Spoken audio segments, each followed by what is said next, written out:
Akhil, big boss കത്തുമെടുത്ത് ഇനി വീട്ടിലേക്ക് പോകാം. ഒരു കാര്യം ചോദിക്കാൻ വിട്ടു. ബിഗ് ബോസ് സുഖമായിരിക്കുന്നു? സുഖമായിരിക്കുന്നു. ഇല്ലെങ്കിൽ റിവേഴ്സ് പോയാൽ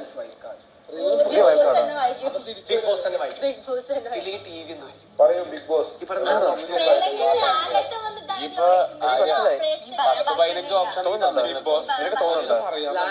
വളരെ ഉപകാരമായിരുന്നു. ലാലേട്ടൻ വരില്ല.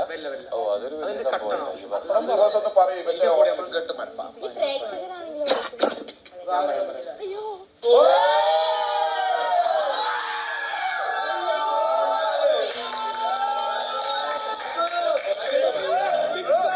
Thank you. നമസ്കാരം. സ്വയറിങ് താങ്ക് യു.